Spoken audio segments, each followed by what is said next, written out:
জীবনে আমরা কত মানুষকে চিনি, আপনিও এমন অনেক মানুষকে চেনেন যারা নিজেদের অসফল মনে করে, নিরাশ হয়ে থাকে, যারা এটাই স্বীকার করে নিয়েছে যে এই জীবনে তাদের দ্বারা কোনো কর্মই হবে না, কোনো কাজে সফল হবে না, তারা কোনো কাজের যোগ্যতাই নেই তাদের।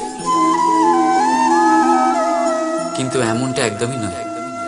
এই পৃথিবীতে এমন কিছু নেই যার কোনো যোগ্যতাই নেই, এমন কোনো অক্ষর নেই যেটা কোনো মন্ত্রের অংশ নয়, এমন কোনো জড়িবুটি নেই যা ঔষধি নয়, এমন কোনো বিষ নেই যেটা সঠিক সময়ে অমৃত হয়ে যায়। আর সেই প্রকার কোনো ব্যক্তি অযোগ্য হতেই পারে। তাকে অযোগ্য করে তোলে তার চিন্তাধারা।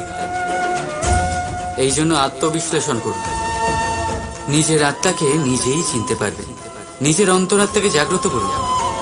আপনি দেখতে পাবেন এই পৃথিবীর ভিত তৈরি হয় আশা দিয়ে।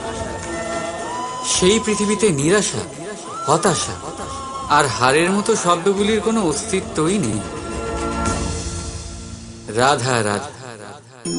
আমি আপনাদের বলেছিলাম যে সংসারের সব থেকে বড় অস্ত্র আর সব থেকে বড় সম্বল হলো বন্ধুত্ব। কিন্তু এই বন্ধুত্ব কেমন হওয়া উচিত? বন্ধুত্ব হওয়া উচিত দুধে মেশানো জলের মতো। কিভাবে? দুধে যখন জল মেশানো হয় তখন সেই জল নিজেই দুধে পরিণত হয়। এবার ভাবুন, দুধের সাথে বন্ধুত্ব করে জলের গুরুত্ব কেমন বেড়ে গেল। তবে এখানেই কিন্তু এই গল্পের শেষ নয়। যখন দুধকে গরম করা হয় তখন জল নিজের বন্ধুত্ব পালন করে। জল নিজে আগে সেটার তাপ নেয়, নিজের অস্তিত্বকে বাষ্পে রূপান্তরিত করে আর দুধকে বাঁচিয়ে নেয়। আর তারপর জল বাষ্প হয়ে গেলে দুধ ফুটতে থাকে, সে পাত্র থেকে বেরিয়ে উপচে পড়ে। আর শান্ত তখনই হয় যখন তাতে আবার জল মেশানো হয়। অর্থাৎ বন্ধুত্ব সেটাই যা বন্ধুর অস্তিত্বকে বিস্তার করে। বন্ধুত্ব সেটাই যা বন্ধুর জন্য নিজের অস্তিত্ব জ্বালিয়ে দেয়। বন্ধুত্ব সেটাই যাতে সুখ আর দুঃখ দুটোই বন্ধুত্বের সাথে যুক্ত। তাহলে এমন বন্ধুত্ব করো যার সামনে কুবেরের ধনও কম পড়ে যায়। রাধা রাধা। ভুল আর মানুষ, এই দুইয়ের সম্পর্ক অবিচ্ছেদ্য। যেমন ডানা আর পক্ষী, যেমন ধারা আর নদী। যদি ভুল মানুষের স্বভাবের এক গুরুত্বপূর্ণ অংশ হয়, তাহলে ভাবুন, এতে লজ্জা কিসের? এতে লজ্জিত হওয়ার কিছু নেই। সেইভাবে দেখতে গেলে ভুল আমাদের নিজেকে আরো উন্নত করার সুযোগ দেয়, নিজেকে আরো ভালো প্রদর্শন করার প্রেরণা দেয়। এখন আপনাদের মধ্যে কেউ এর সাথে সহমত নাও হতে পারেন, কেননা অনেকের দৃষ্টিতে ভুল দোষের জন্ম দেয়। দোষ অপরাধের, আর অপরাধের কোনো ক্ষমা নেই, শাস্তি পাওয়া উচিত। কিন্তু আপনি কি কখনো ভেবেছেন এরকম কেন হয়? এর কি কারণ? এর কারণ হলো ভুল স্বীকার করাকে এড়িয়ে যাওয়া। যদি আপনি কোনো ভুল করে স্বীকার না করেন, তবে সেই ভুল দোষে পরিণত হয়, আর দোষ অপরাধ। তবে মনে রাখবেন, নিজের ভুল স্বীকার করা সেই ভুল সংশোধন করার পথে প্রথম পদক্ষেপ হয়ে দাঁড়ায়। আর সর্বদা মনে রাখবেন, অপরাধ হলো সেটাই সময় মতো নিজের ভুল স্বীকার না করা। রাধা রাধা।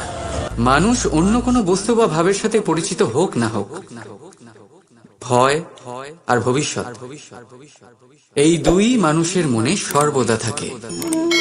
যাদের অস্তিত্ব তার নিজের অস্তিত্বের ওপর প্রভাব ফেলে। আশ্চর্য, তাই না? ভয় সেটা যা আপনি জানেন, যা অজানা। আর সেই কারণে আপনার ভয় হয় যে কে জানে কি হবে। ভবিষ্যৎ তাই যা এখনো ঘটেই। তাহলে যা ঘটেনি সেটা নিয়ে চিন্তা কেন? আপনার হাতে আছে বর্তমান। বর্তমানের কর্ম সত্য মন নিয়ে করুন, আর ভাবুন যে নিজের কর্ম আরো ভালোভাবে কি করে করা যেতে পারে। আর নিজের উপরে ভরসা রাখুন। যদি বর্তমানের কর্ম আপনি মন থেকে করেন, তাহলে ভয় নিজেই দূর হয়ে যাবে, আর ভবিষ্যতের ফল অবশ্যই মিষ্টি হবে। তাই ভয় আর ভবিষ্যৎকে নিয়ে চিন্তিত হবেন না, এই বর্তমানেই বাঁচুন। রাধা রাধা, কি অসাধারণ পুস্তক, তাই না? সুন্দর আবরণ, সজ্জিত পৃষ্ঠা,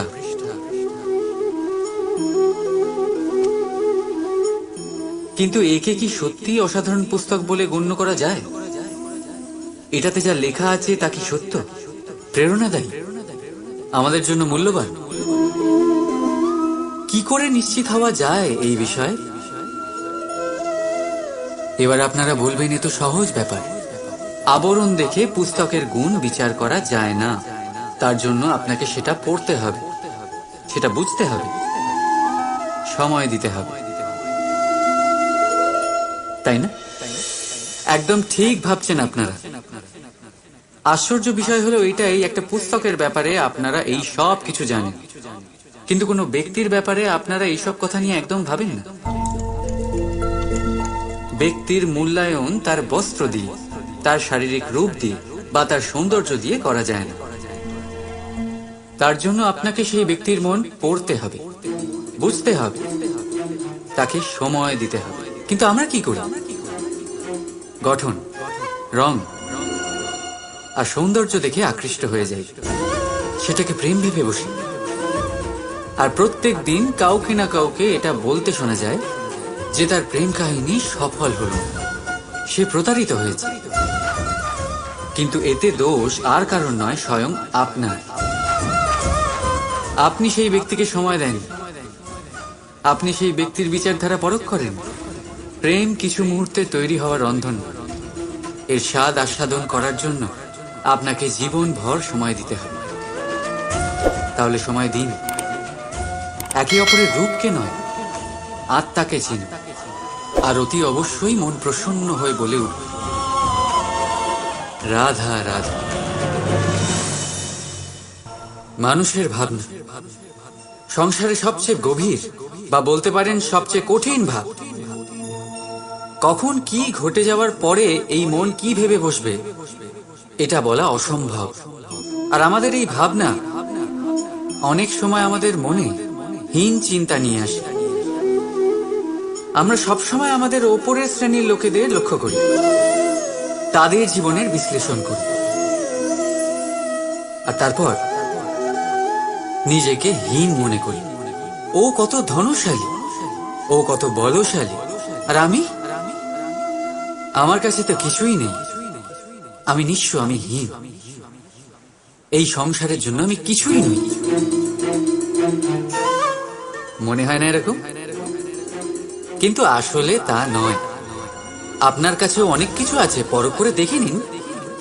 অতি ক্ষুধার্ত মানুষ যদি এক মুঠো ভাত পেয়ে যায়, তা যতই অন্যের কাছে ক্ষুদ্র অন্নের দানা হোক, তার কাছে তা ভোজের থেকে কোনো অংশে কম নয়।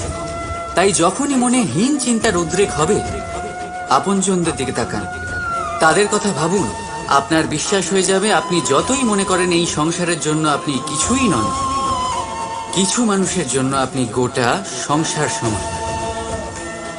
তাই যা আপনার সংসার, তাতেই সুখী থাকতে শিখুন। রাধা রাধা।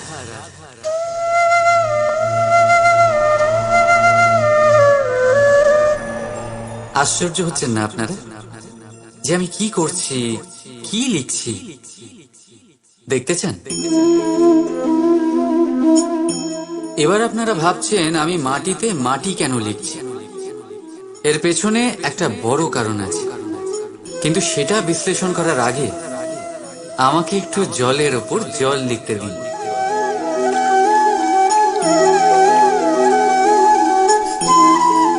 কি হলো? যেটা আমি লিখলাম সেটা দেখা যাচ্ছে না কেন? তাহলে এবার শুনুন আপনাদের প্রথম প্রশ্নের উত্তর। মাটিতে মাটি লেখা যতটা সরল, ঠিক ততটাই কঠিন জলের ওপর জল লেখা। সম্পর্কও ঠিক এমনই হয়। তৈরি করার সময় মাটিতে মাটি লেখার মতো সরল, আর পালন করার সময় জলের উপর জল লেখার মতো কঠিন। এবার প্রশ্ন এটাই হলো, জলের ওপর জল কি করে লেখা যায়?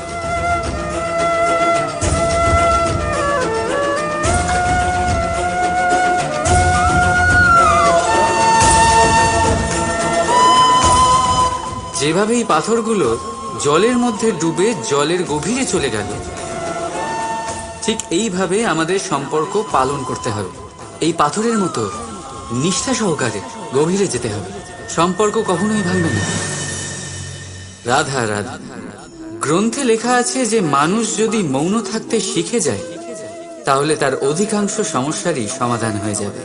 আর সত্যি তাই, মৌনতায় অনেক শক্তি আছে, অনেক ক্ষমতা আছে, কিন্তু সেই ক্ষমতা থেকে কি লাভ যদি তা সময় মতো কাজে না লাগে? সবসময় মৌন থাকাটা কি উচিত? না। ইতিহাস সাক্ষী, সংসারে বেশিরভাগ সমস্যা এই জন্যই হয়েছে কারণ সময় মতো মানুষ তার বিরোধিতা করতে পারে। মৌন ছিল। যদি মৌন থাকাটা অস্ত্র হয় তাহলে সেটাকে ঠিক সময় ব্যবহার করাটাও জরুরি।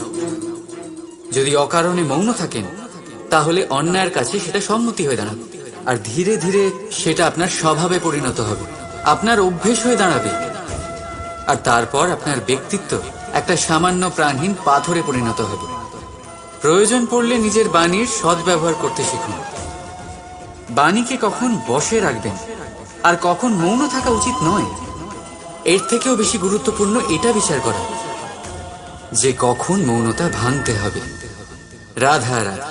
আপনি শুধু আমাদের দূরে করেছেন বড় ভাই, কিন্তু দূরে রাখতে পারবেন না।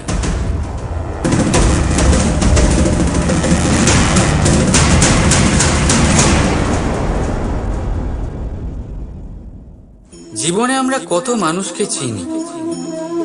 আপনিও এমন অনেক মানুষকে চেনেন যারা নিজেদের অসফল মনে করে, নিরাশ হয়ে থাকে, যারা এটাই স্বীকার করে নিয়েছে যে এই জীবনে তাদের দ্বারা কোনো কর্মই হবে না, কোনো কাজে সফল হবে না, তারা কোনো কাজের যোগ্যতাই নেই তাদের। কিন্তু এমনটা একদমই নয়। এই পৃথিবীতে এমন কিছু নেই যার কোনো যোগ্যতাই নেই। এমন কোনো অক্ষর নেই যেটা কোনো মন্ত্রের অংশ নয়। এমন কোনো জড়িবুটি নেই যা ঔষধি নয়। এমন কোনো বিষ নেই যেটা সঠিক সময়ে অমৃত হয়ে যায়। আর সেই প্রকার কোনো ব্যক্তি অযোগ্য হতেই পারে।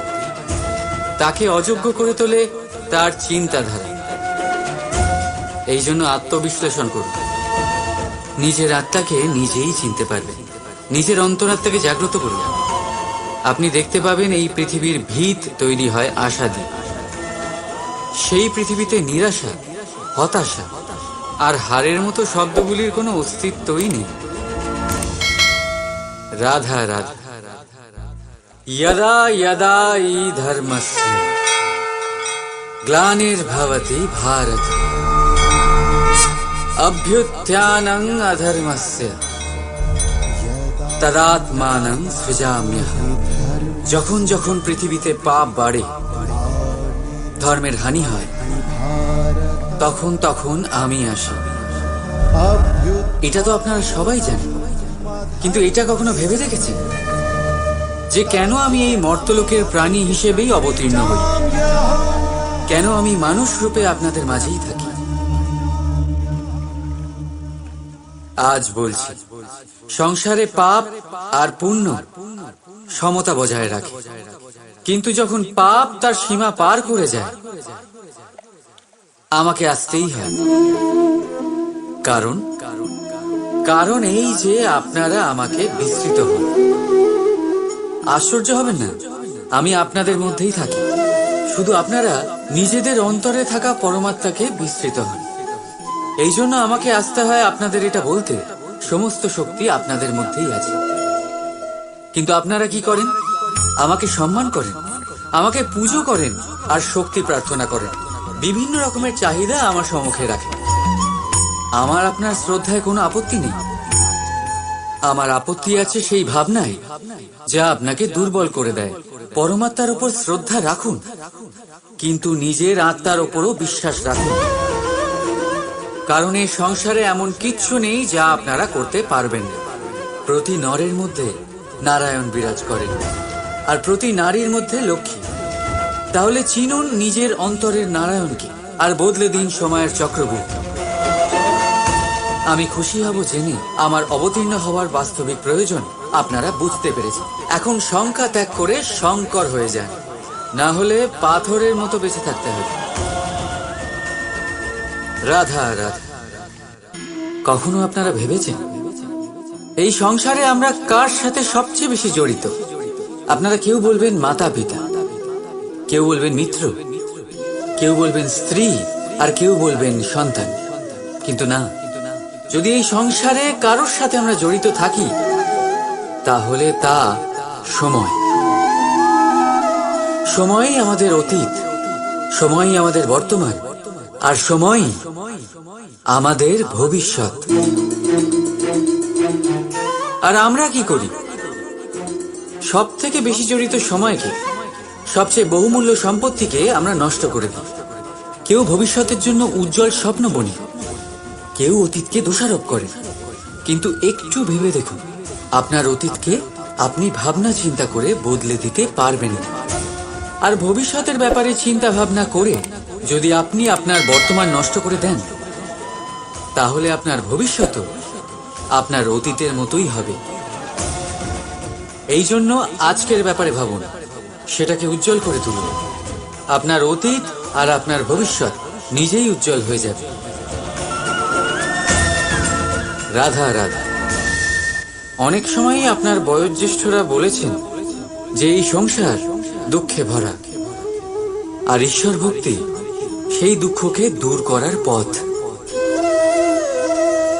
কিন্তু ভেবে দেখুন, যদি এই সংসার দুঃখের সাগর হতো, নিয়তি কি আপনাকে এখানে জন্মগ্রহণ করাতো?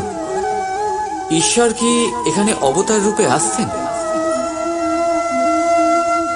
যখন সমস্যাকে আমরা বশে আনতে পারি না, তখন আমরা দোষারোপ করি এই সংসারকে, এখানকার মানুষকে। ভাবি ভালো হতো এখানে জন্মগ্রহণ না করে।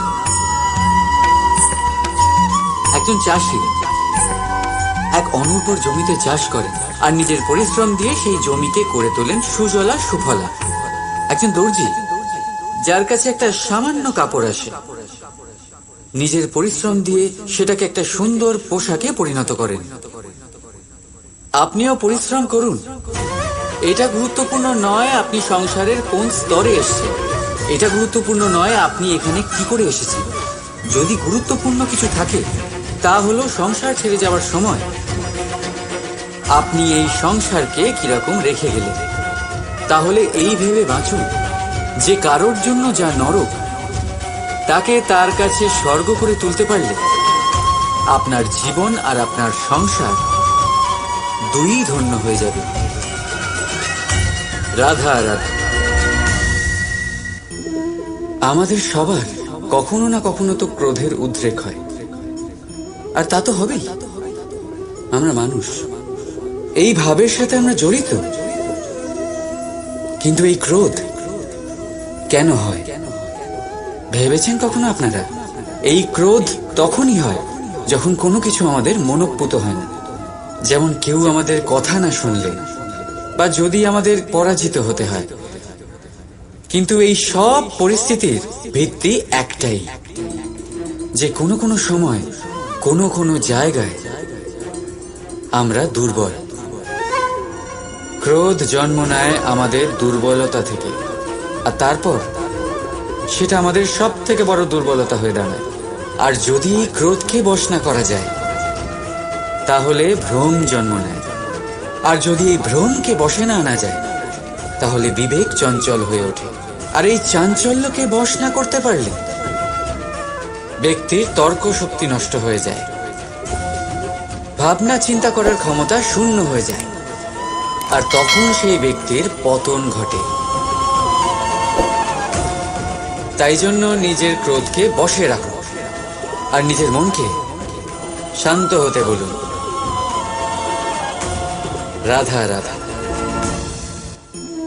আমরা নিজেদের সম্পর্কের সাথে বাঁচি, উৎসব পালন করি, খেলা করি, আহার করি, আনন্দ করি। কিন্তু যখন কোনো প্রিয়জন আমাদের থেকে দূরে সরে যায়, এই সংসার ছেড়ে চলে যায়, তখন আমরা দুর্বল হয়ে পড়ি, সর্বদা দুঃখে থাকি। এটা কি হওয়া উচিত? এই প্রকৃতিকে দেখুন, বৃক্ষ পাতার ঝরে যাওয়ার শোক পালন করে না, সে নতুন পাতা জন্মাবার আহ্বান করে। গতকাল আপনি কারো স্থানে এসেছিলেন, আর আগামীকাল আপনার স্থানেও অবশ্যই কেউ আসবে, কারণ এটাই পরিবর্তন, এটাই প্রকৃতির নিয়ম। এতে শোক কিসে? যা গেছে সেটার শোক পালন না করে যা পাবেন অথবা যা আপনার কাছে আছে সেটা উপভোগ করুন। রাধা রাধা। আমাদের কাছে প্রতিনিয়ত বহু মানুষ আসেন, কাউকে আমরা সময় দিই, আবার কাউকে আমরা তিরস্কার করি। কিন্তু তিরস্কার কখনোই করা উচিত নয়। যে কোনো ব্যক্তির আপনার কাছে আসার তিনটি প্রধান কারণ হতে পারে: ভাব, অভাব আর প্রভাব। যদি আপনার কাছে কেউ প্রেম ভাব নিয়ে আসে, তবে তাকে প্রেম দিন, সম্মান দিন। যদি কেউ আপনার কাছে অভাবে আসে, তবে তার প্রয়োজন বুঝুন, আর যথাসম্ভব আপনি তার সাহায্য করুন। আর যদি কেউ আপনার কাছে প্রভাবের জন্য আসে, তাহলেও তাকে উচিত সম্মান দিন। এটা অত্যন্ত ভাগ্যের ব্যাপার যে কেউ আপনার প্রভাবে আছে। কিন্তু তিরস্কার কখনো করবেন না। তিরস্কার জন্ম দেয় কুণ্ঠাকে, আর কুণ্ঠা যে কাউকে আপনার শত্রু বানিয়ে দিতে পারে। এই জন্য বন্ধুত্ব করুন, আনন্দে থাকুন, আর আমার সাথে বলুন রাধা রাধা।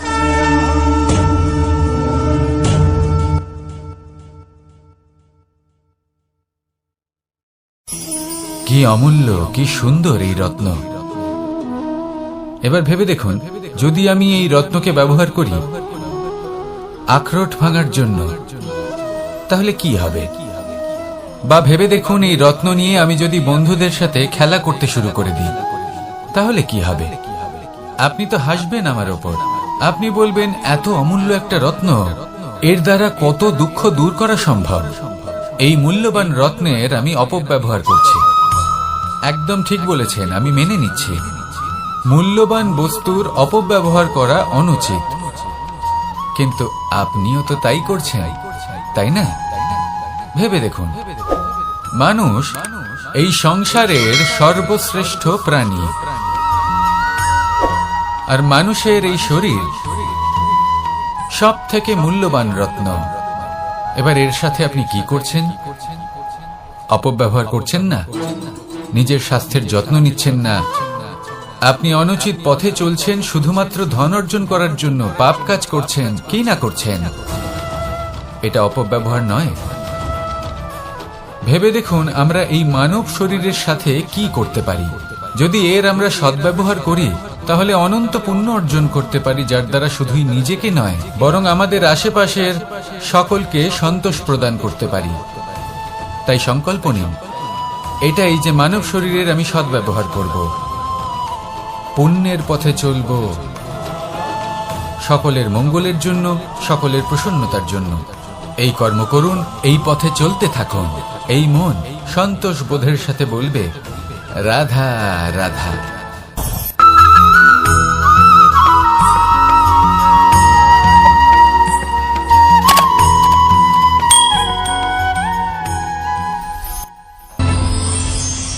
কখনো কোনো প্রজাপতিকে উড়তে দেখেছেন?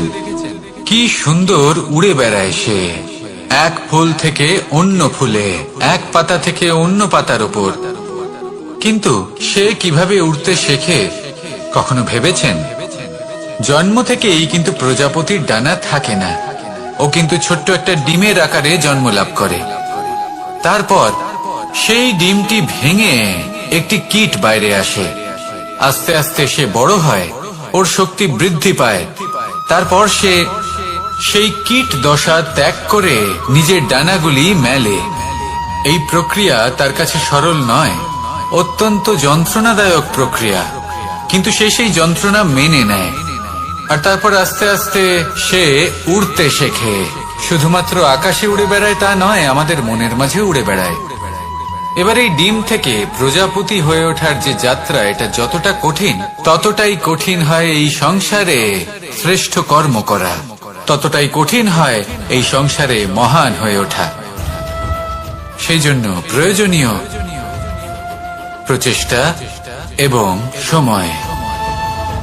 নিরন্তর প্রচেষ্টা করতে থাকুন, পর্যাপ্ত সময় নিন এবং আপনি নিজেকে এই আকাশে উড়ন্ত অবস্থায় পাবেন। আসুন আমার সাথে ভালোবেসে বলুন, রাধা রাধা। পায়েস হলো আমার বিশেষ প্রিয়। এর মধুর স্বাদ মনকে প্রফুল্ল করে তোলে। ছোটবেলায় মা আমার জন্য পায়েস বানাতেন এবং আমাকে বলতেন যে গরম থাকতে থাকতে খেয়ে নে কানাই, ঠান্ডা হয়ে গেলে ভালো লাগবে না। কিন্তু আমিও দুষ্টু ছিলাম, ঠান্ডা হওয়া পর্যন্ত অপেক্ষা করতাম আর ঠান্ডা হয়ে যাওয়ার পরে মার কাছে যেতাম আর ওনাকে বলতাম যে মা, পায়েস তো ঠান্ডা হয়ে গেছে, এটা গরম করে দিন। তখন মা হাসতেন আর বলতেন যে পায়েস না হয় আমি আবার গরম করে দেব কানাই, কিন্তু এর মধুর স্বাদ, সেই মিষ্টত্ব, সেই সুবাস, সেটা আবার ফিরে আসবে না। কথাটা সত্যি, আর এই সত্যটাই আমাদেরও জীবনের সত্য। আমাদের জীবনের মধুর সম্পর্কগুলি, এতে যখন কটুভাব প্রবেশ করে তখন সেই মিষ্টত্ব ফিরিয়ে আনা প্রায় অসম্ভব ব্যাপার হয়ে যায়। আপনি চেষ্টা করে সেই সম্পর্ক ঠিক করতেই পারবেন, তার জন্য অগাধ পরিশ্রম করতে হবে, কিন্তু আবার সেই মিষ্টত্ব কখনো ফিরে আসবে না। সেই জন্য আপনার জীবনের যে মধুর সম্পর্ক আছে, যতটা সম্ভব চেষ্টা করুন তাতে মিষ্টত্ব বজায় রাখতে। কটুভাব আসতে দেবেন না। আসুন আর আমার সাথে মধুর স্বরে বলুন, রাধা রাধা। শব্দ, শব্দ আসলে কি? শুধুই কয়েকটি অক্ষরের সমষ্টি, নাকি আমাদের বাণী? এই শব্দ এমন এক শক্তি যা কাউকেই নিজের বশবর্তী করে ফেলতে পারে। শব্দ এমন এক অস্ত্র যা কাউকে ক্ষত বিক্ষত করে দিতে পারে।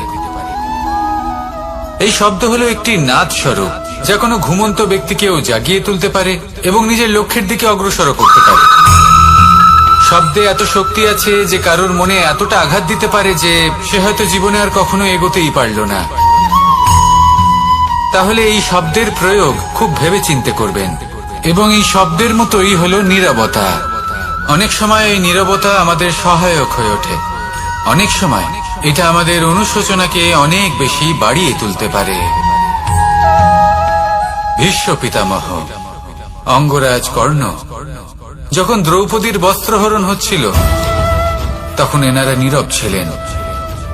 দুর্যোধনের বিরোধিতা করেননি, ওকে বাধা দেননি। আর তারপর কি হলো সেটা আপনারা সকলে জানেন।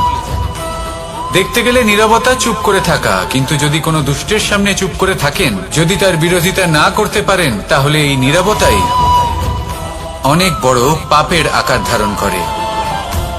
মনে রাখবেন আর আমার সাথে ভালোবেসে বলবেন, রাধা রাধা। আভূষণ, কার না ভালো লাগে এই আভূষণ? আমরা পরিশ্রম করি, ধন অর্জন করি আর আভূষণ কিনে থাকি, কখনো নিজের জন্য, কখনো বা তাদের জন্য যাকে আমরা ভালোবাসি, বা তাদের জন্য যাকে আমরা সম্মান করি। হয়তো সেই জন্যই সীতা চূড়ামণি ধারণ করেছিলেন এবং আমি সামন্তকমণি। কিন্তু এটাই কি সেই প্রকৃত আভূষণ যা আপনার মূল্য বৃদ্ধি করে? না। শ্রীরামের আভূষণ হলো ওনার নম্র ভদ্র ব্যবহার। মাতা সীতার আভূষণ হলো ওনার সততা, ওনার নিষ্ঠা, ওনার ত্যাগ। অর্জুনের আভূষণ ছিল ওনার একাগ্রতা। রাধার আভূষণ ওনার প্রেম। এই আভূষণ কোথাও নেই, আপনার মনে আছে। যদি আপনার মনে মিষ্টতা থাকে, তা শান্ত হয়, তাতে সততা থাকে, নিষ্ঠা থাকে এবং প্রেম থাকে, তাহলে আপনার অন্য আর কোনো আভূষণের কোনো প্রয়োজন নেই। আপনি যতই ভিড়ের মাঝে থাকুন, আপনার ঔজ্জ্বল্য চোখে পড়বে। আসুন আর আমার সাথে ভালোবেসে বলুন, রাধা রাধা। এই সংসারের সব থেকে বড় সত্যি হলো জন্ম এবং মৃত্যু, কিন্তু আরো বড় একটা সত্য আছে, মিত্র এবং শত্রু, যা আমাদের সকলের জীবনে থাকে। মিত্র সে যে আমাদের সঙ্গ দেয় এবং সংসারের সব থেকে উঁচু শিখরে আমাদের নিয়ে যায়, এবং শত্রু সে যে যে কোনো মুহূর্তে যে কোনো শিখর থেকে আমাদের নিচে ফেলে দিতে পারে। এবার বিচিত্র ব্যাপার হলো এটাই যে আমরা নিজেরাই এদের সাথে নিয়ে চলি, নিজেরাই এদের পালন করি। তা কি করে? প্রথমে বুঝুন এই মিত্র এবং শত্রু কারা। আপনার নিজের মন, আর কেউ নয়। এই মনই হলো মিত্র যখন তাতে ভারসাম্য বজায় থাকে, তা নিয়ন্ত্রিত থাকে, তা পবিত্র হয়। কিন্তু যদি এই মন অনিয়ন্ত্রিত হয়ে পড়ে, যদি আপনাকে সে নিয়ন্ত্রণ করতে শুরু করে, তখন সেই আপনার সব থেকে বড় শত্রু হয়। সেই জন্য এই মনের ওপর নিয়ন্ত্রণ রাখতে শিখুন, এতে ভারসাম্য বজায় রাখতে শিখুন। তাহলে আপনি এমন এক বন্ধুকে পাবেন যে আপনাকে এই সংসারের শিখরে পৌঁছে দেবে। আসুন আমার সাথে ভালোবেসে বলুন, রাধা রাধা। ঈশ্বর আসলে কে? সংসারের বেশিরভাগ মানুষের কাছে ঈশ্বর হলেন এই সংসারের রচয়িতা, পালনকর্তা। কারোর কাছে উনি জ্ঞাতা, কারোর কাছে উনি হলেন আস্থার প্রতীক, আবার কারোর জন্য শুধুমাত্র অন্ধ বিশ্বাস। কিন্তু এই ঈশ্বর কি কোনো শরীর, নাকি একটা বোধ, নাকি শুধুই শ্রদ্ধা? ঈশ্বর হলেন তিনি যিনি হলেন আপনার ইষ্ট। সেই জন্যই তো গুরু, মাতা, পিতা এনাদেরও ঈশ্বরই বলা হয়েছে। যাদেরকে আমরা ঈশ্বর বলে মনে করি, যারা আমাদের ইষ্ট, তারা আমাদের একটি পথ দেখান, একটি দিকে চালিত করেন। সেই পথে চলে আপনি শুভ কর্ম করতে পারেন। আর যখন কোনো ব্যক্তি তার ঈশ্বরের আদেশ পালন করেন, তখন সে নিজে থেকেই শুভ পথে অগ্রসর হয়ে যান। বেশ কয়েকজন মানুষ ঈশ্বরের উপর আস্থা রাখেন এবং ভাবেন যে অনুচিত কোনো কাজ করা উচিত নয়, ঈশ্বর দেখছেন। ওনারা ভয় পান যে কোনো অনুচিত কর্ম করলে কে জানে তার পরিণাম কি হবে। এমন অনেক ব্যক্তি রয়েছেন যারা ঈশ্বরকে বিশ্বাস করেন এবং জানেন যে ঈশ্বর তাদেরকে দেখছেন, তাই যে যে শুভ কর্ম ওনারা করেছেন তার ফল তারা অবশ্যই পাবেন। এবার আপনি ভয় পেয়ে ঈশ্বরকে বিশ্বাস করবেন, নাকি বিশ্বাসের দ্বারা ঈশ্বরকে বিশ্বাস করবেন, সেই সিদ্ধান্ত আপনারই। কিন্তু হ্যাঁ, যদি আপনার মনে ঈশ্বরের জন্য কোনো স্থান থাকে, যদি আপনার কোনো ইষ্ট থাকেন, যদি আপনি কাউকে ঈশ্বর মনে করেন, যার প্রত্যেক আদেশ আপনি পালন করে থাকেন, তাহলে বলি, ঈশ্বর কখনো আপনাকে অনুচিত পথে চালিত করবেন না। আসুন আমার সাথে ভালোবেসে বলুন, রাধা রাধা।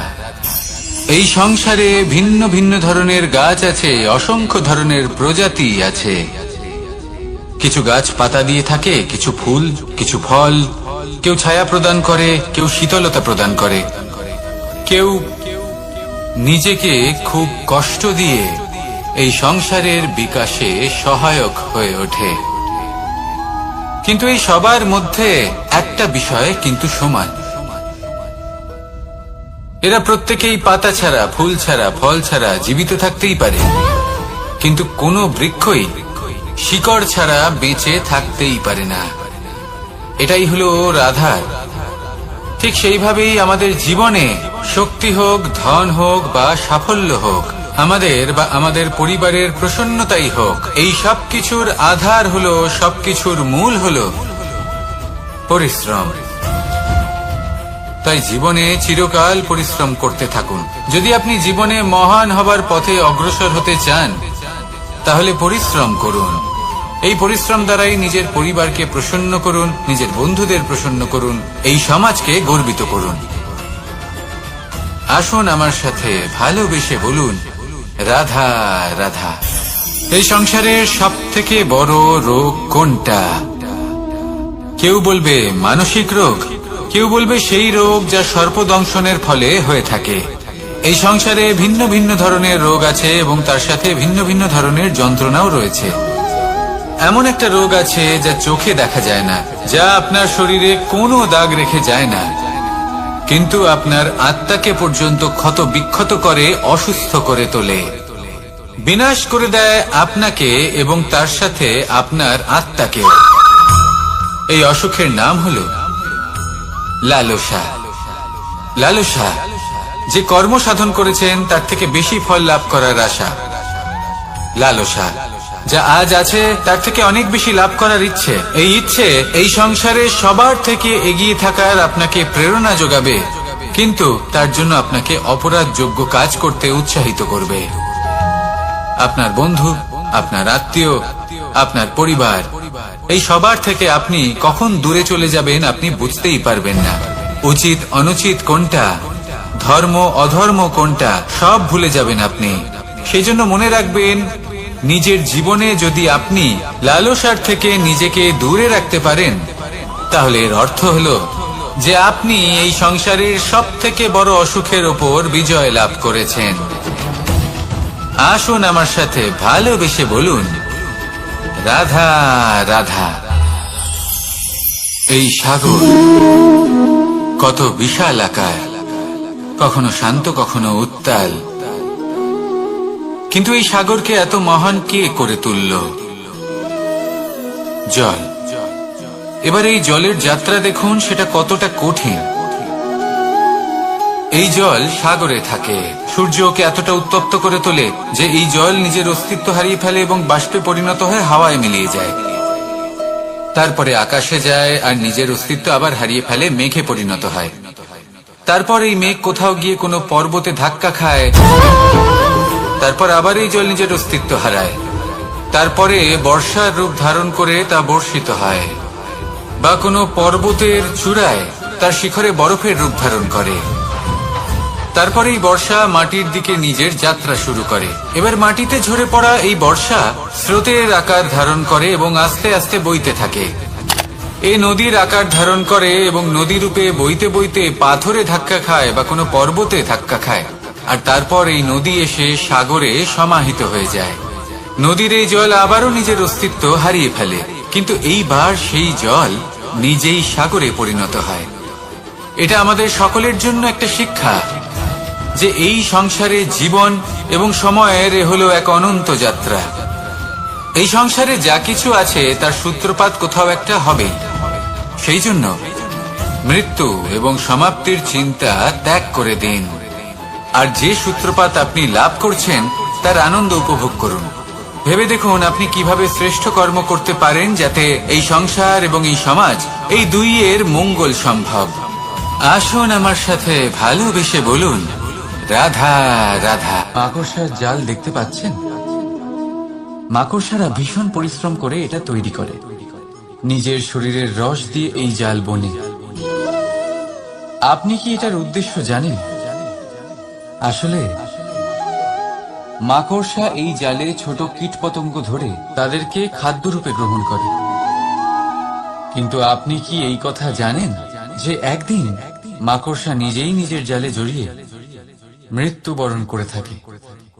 বলুন, কি করেন আপনি এই জাল দেখতে পেলে?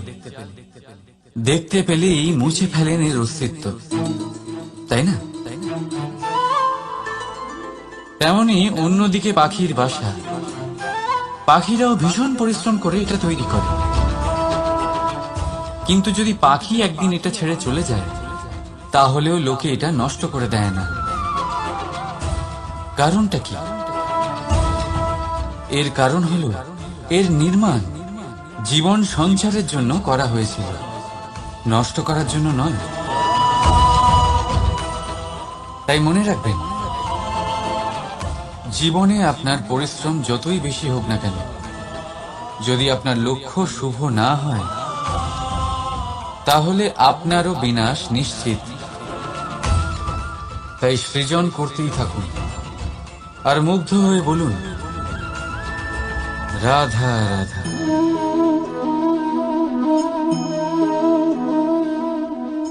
আপনার কি মনে হয় আমি কি করছি?